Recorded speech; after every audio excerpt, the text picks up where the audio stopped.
Oke cuy, mari kita lanjutin alur cerita ReZero Arc 6. Melanjutkan dari part sebelumnya, setelah Raid turun dari lantai 2 menemui kelompok Subaru versus Lei Baten Kaitos, Lei pun bertanya ke Raid Astrea kenapa dia bisa turun dari lantai 2, karena seharusnya dia tidak bisa turun dari lantai 2 berdasarkan ingatan Subaru yang telah Louis makan dan dibagikan dengannya. Aku tidak bisa turun? Jangan bercanda. Aku melakukan apapun yang aku mau, bagaimanapun aku mau. Tidak mungkin aku menerima perintah dari seseorang. Jangan bercanda kau. Dan kau, siapa yang mengizinkanmu membuat keributan di sini? Betapa menakjubkan, betapa tak tertahankan. Mustahil untuk bicara. Sebagai mangsa, ini adalah kualitas terbaik. Makanlah, kunyah, jilat semuanya, dapatkan rasanya.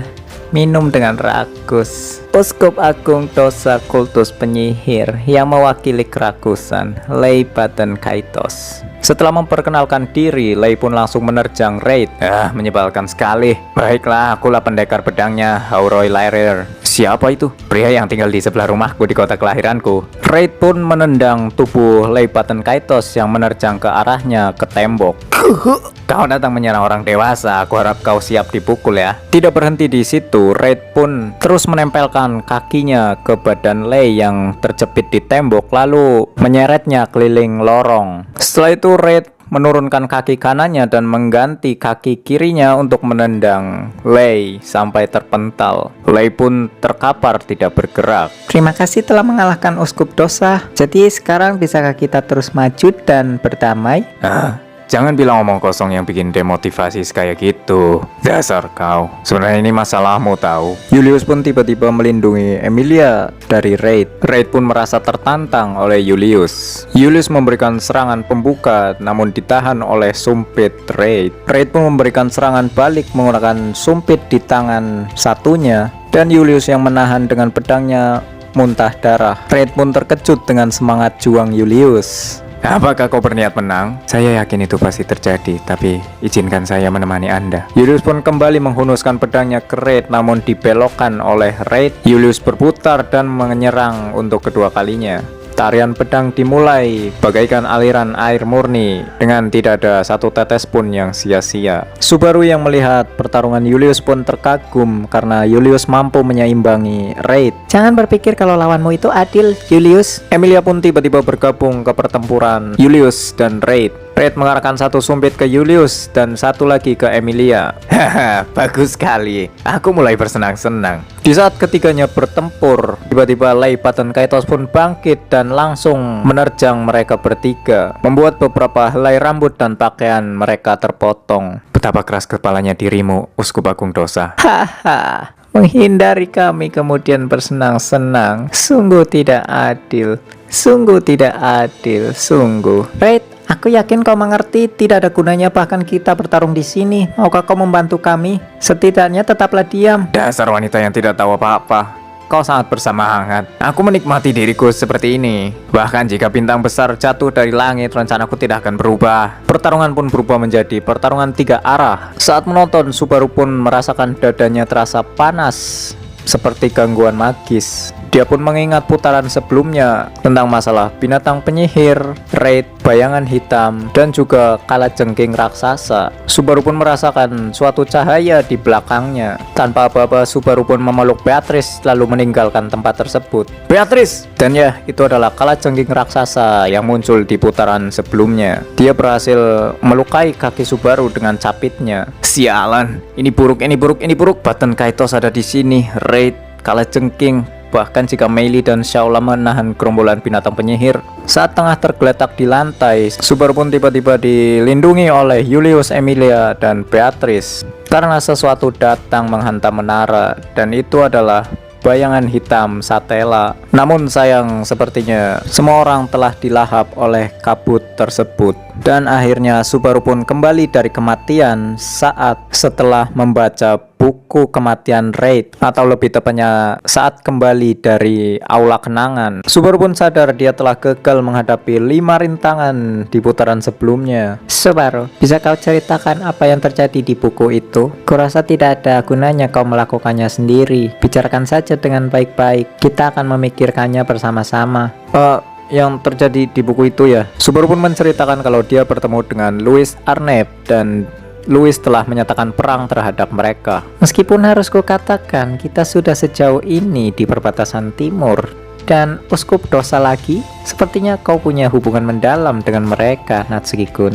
Kemudian seperti putaran sebelumnya, Julius pun datang dari tangga dan memberitahu tentang serbuan binatang penyihir dan meminta bantuan Meili. Baiklah, ayo kita segera menemui Nona Shaula. Tunggu dulu, Meili, kau tahu posisi balkonnya kan?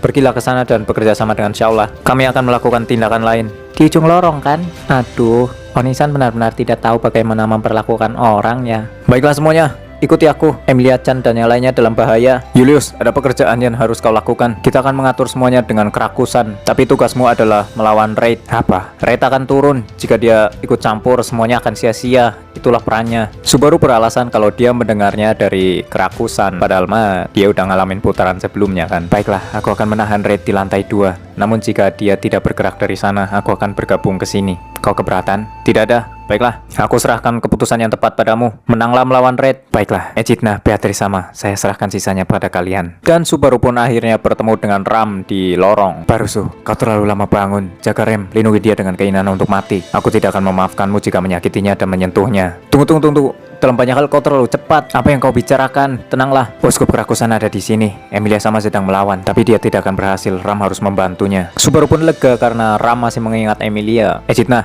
aku mengandalkanmu untuk membawa Rem dan Patrase ke zona aman. Natsuki-kun, bagaimana denganmu? Aku dan Beatrice akan mengikuti Ram melawan Uskup Dosa. Barusu, kenapa kau? Bagaimana dengan Rem? Rem bilang lakukan saja apa yang perlu dilakukan daripada mengurusnya. Itu yang diajarkanku di buku oleh Rem. Apa maksudnya? Rem bilang untuk bertarung dan mendapatkan kembali. Karena itu aku akan pergi bersamamu. Tolong jangan lupakan Patty di sini. Mereka pun sampai di pertempuran Emilia. Emilia sama. Ram, kenapa kalian kembali? Subaru dan Beatrice juga. Tapi ini sangat bahaya. Rem telah dievakuasi ke tempat yang aman. Sekarang Ram akan membantumu. Hahaha. Apa ini? Jadi kau kembali, Nesama. Ya ampun, tampan sekali. Kenapa Nesama begitu keren? Menyebalkan sekali kau, Uskup Dosa. Ram pun mengeluarkan tongkat sihirnya dengan niat membunuh. Saat Lei terus mengoceh, Emilia pun menyerang dengan palu es dari belakang kepala Lei. Dan Lei pun ambruk. Berhasil? Aku menang? Mengira mereka sudah menang, namun sayangnya Lei bangkit kembali. Bahkan Lei menggunakan kartu trufnya. Tubuh Lei yang kecil kurus berubah menjadi raksasa yang berotot dan kuat. Kau benar-benar aneh, dasar bajingan transgender. Uskup Agung Dosa Kerakusan, Louis Arnett.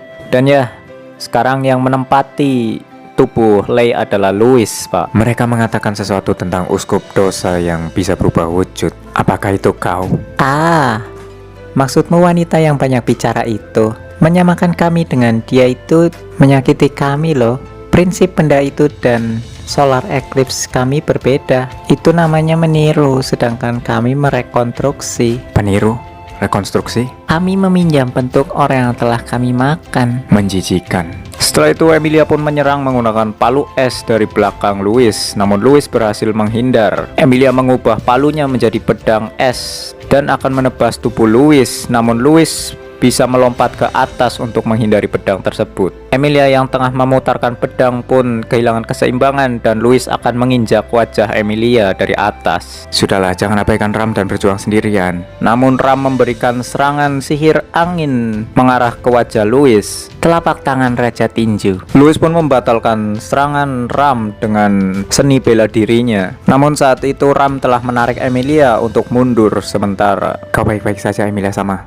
Terima kasih. Akan sangat menyakitkan bagiku kalau bukan Ram menyelamatkanku. Tapi apa kau lihat tadi? Sepertinya dia jelas menjadi lebih kuat. Tubuh dan ingatan ini Raja Tinju, Neji Rockhart. Dia punya telapak tangan terkuat, mampu menghancurkan apapun, orang kuat tanpa musuh di Pulau Gladiator. Setelah itu Louis pun bergerak dengan sangat cepat. Ram, awas! Beberapa helai rambut Emilia pun terpotong karena serangan tersebut. Bagus sekali bukan? Bisakah kau menghindari yang berikutnya? Louis pun terus menyerang dari berbagai macam titik buta, sementara Emilia terus bertahan sambil melindungi Ram. Satu kali Emilia dapat memberikan serangan balasan dengan menendang kepala Louis, dan Louis pun terjatuh di tanah. Emilia langsung menusukkan tombak es ke dada Louis, namun Kulit binatang karnivora Belihenelga. tubuh Louis kembali berubah menjadi orang lain. Dengan kulit tebal, dia berhasil menghancurkan tombak Emilia. Emilia pun mundur untuk sementara. Emilia sama, tolong lepaskan aku.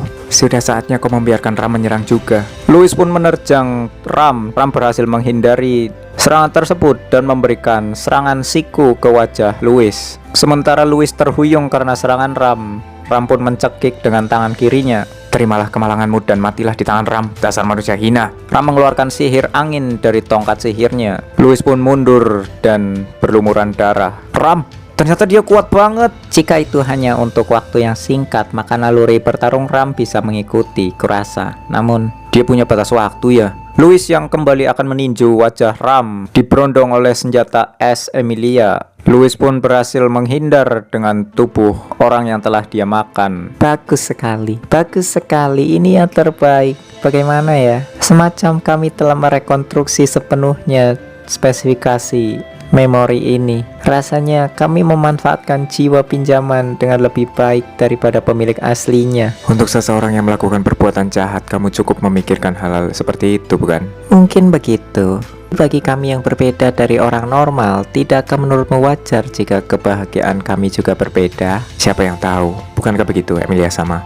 Tidak, kamu salah. Betapapun berbedanya kamu dengan orang lain, kamu tetap bisa bahagia dan sedih dengan memikirkan hal yang sama. Aku misalnya, aku selalu senang menumpuk batu di tepi sungai walau sendirian. Itu benar-benar menyakitkan untuk dikatakan. Ram pun maju menyerang Louis, diikuti dengan Emilia yang mengimbangi tempo pertempuran. Emilia menggunakan pedang kembar untuk menyerang Louis, namun Louis menghancurkannya dengan telapak tangannya. Ram menembakkan bilah angin ke kaki Louis, namun tubuh Louis berubah bentuk lagi dan berhasil menahannya. Jika ada solar eclipse, maka wajar jika ada lunar eclipse juga. Tapi kekuatan macam apa yang akan muncul jika bulan tidak terlihat? Bisakah aku mengetahuinya terlebih dahulu? Ini buruk. Emilia-chan dan yang lainnya akan dikuasai. Subaru, apa yang kau katakan? Kemana kau melihat? Kamu lihat kemana dan apa yang kamu katakan? Hah? Beatrice, itu apa ini? Aku bisa merasakan apa yang dilakukan semua orang dan di mana mereka berada. Aku bisa melihatnya. Corleonis. Iya, di sini Subaru bisa merasakan sensasi yang dirasakan teman-temannya saat membayangkan mereka gitu kan. Ini adalah kekuatan dari otoritas keserakahan. Tiba-tiba stamina Subaru habis, kakinya terasa sakit dan Subaru pun langsung terlutut padahal dia belum melakukan apa-apa. Kemudian di hadapannya Ram pun berhasil mematahkan lengan kanan Louis, kemudian menghantam wajah Louis, jambak rambutnya ke belakang lalu akan menghantamkannya ke dinding, namun berhasil dihentikan oleh Louis. Louis pun terguling-guling di lantai dan memercikan darah kemana-mana. Apa ini? Tubuh Ram terasa sangat ringan.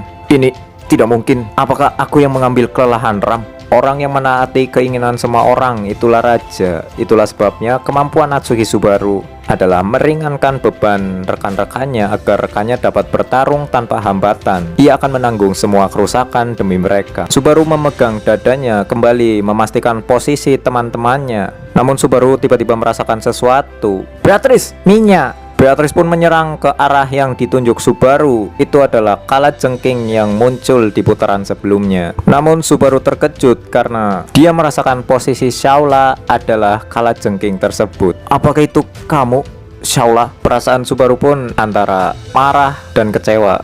Kenapa Shaula berubah menjadi kalajengking raksasa? Mengapa dia mencoba membunuh kami? Kenapa? Subaru, tenanglah. Pertama, tarik nafas dalam, kurasa. Benarkah kalau benda itu adalah Shaula? Itu pasti Shaula. Aku tidak tahu kenapa tapi dia berubah menjadi kalajengking besar. Memang benar bahwa dia adalah gadis dengan identitas yang tidak pasti sejak awal. Identitas aslinya yang merupakan serangga yang agak besar, bahkan tidak layak untuk diherankan, kurasa. Bagaimana kalau kau menjawabnya? Identitas aslimu sudah terbongkar, dasar bajingan. Subaru mencoba berbicara ke kalajengking tersebut, namun dia tidak menjawabnya, atau lebih tepatnya tidak bisa menjawabnya ya. Subaru pun benar-benar kecewa. Apakah interaksi sebelumnya dengan Shaula itu semuanya pura-pura? Shaula pun menembakkan sihir seperti anak panah dari ekornya, namun berhasil dihancurkan oleh sihir Beatrice. Mengayunkan tepat di atas kepala seseorang itu berbahaya loh. Emilia pun menghantam tubuh kalajengking tersebut dengan palu es. Kemudian berganti senjata menjadi pedang kembar. Emilia terus menyerangi Shaula. Walaupun senjatanya hancur oleh capit Shaula, Emilia terus berganti senjata. Shaula pun mundur secara perlahan. Emilia terus mengejarnya, sementara Louis diserahkan ke Ram. Semakin lama pertarungan Ram dan Louis, Subaru pun sakit kepala, muntah, merasa tubuhnya semakin berat karena menanggung damage Ram. Ram pun berhasil mencengkram kerah Louis dan memojokkannya ke tembok, lalu menendang wajahnya dengan lutut. Ram pun mengeluarkan sihir angin di telapak tangan kanannya dan akan mengincar leher Louis. Namun tubuh Louis berubah bentuk kembali dan serangan Ram meleset. Dan kepribadian Louis berganti menjadi Lei kembali. Lei pun menendang perut Ram dan Ram pun terpental ke belakang. Subaru yang menanggung damage Ram pun berteriak karena kesakitan. Hah? Seperti yang kuduga. Jadi berkat Oni-san, Nesama yang harusnya mustahil untuk bergerak bisa bergerak. Ya ampun Nesama, selama adik perempuanmu tidak ada, kau memperdalam hubunganmu dengan orang yang disukai adik perempuanmu. Itu maksudnya. Subaru, Barusu, tolong berhenti. Beatrice sama, tolong bawa Barusu mundur. Dia hanya penghalang. Tidak, itu tidak akan berhasil. Kalau aku pergi dari sini, Emilia sama, kemarilah sekali saja. Emilia pun mendengar Ram memanggil dirinya untuk membawa Subaru kabur. Emilia berlari melompati Lei Button Kaitos dan Shaula mengejarnya. Namun karena Shaula berpapasan dengan Lei pun menahan Shaula. Subaru, Emilia, Beatrice, dan Ram pun kabur dari lorong tersebut dan Subaru memastikan posisi teman-temannya, termasuk Meili yang harusnya bersama Shaula tadi kan. Dan Meili masih ada di balkon mengurus binatang penyihir dari luar. Jadi kesimpulannya, Shaula berubah setelah berpisah dari Meili karena Meili tidak diserang Shaula. Dan saat mereka kabur, mereka pun bertemu dengan Julius. Nona, Ram, Emilia sama, Beatrice sama. Julius, meskipun aku yakin baru beberapa menit sejak kita berpisah, nampaknya lukamu cukup parah ya kan? Diam kau. Jadi apa kau telah memenggal leher Raid? Melaporkan apa yang berbeda dari kenyataan adalah pilihan yang sangat sulit bagi seorang kesatria. itulah jawabannya, kurasa. Jadi kalian menyapa semua wanita yang berkumpul di sini. Rasanya agak membosankan setelah berjalan bebas. Jadi, apakah kalian akan menjadi lawanku ya? Perkembangan peristiwa yang buruk ya kan? Kenapa kamu ada di lantai ini? Bukankah harusnya kamu tidak bisa keluar dari sana? Dan ya, Raid Astrea datang untuk menghadang mereka. Sialan, satu lagi dari Kerakusan juga belum ditemukan. Subaru, mengenai hal itu, aku punya kabar baik dan kabar buruk dari pihakku. Kalau begitu sampaikan kabar baiknya dulu. Mengenai Uskup Kerakusan yang tidak terlihat, aku sudah menemukannya. Benarkah? Kabar buruknya? Uskup Agung Dosa Kerakusan Roy Alpart ada di sana. Yang ada di depan mata kita, Sword Saint generasi pertama, Raid Astrea. Dia adalah Roy Alpart. Oke, kayaknya sampai sini dulu cuy. Kita lanjutin part selanjutnya.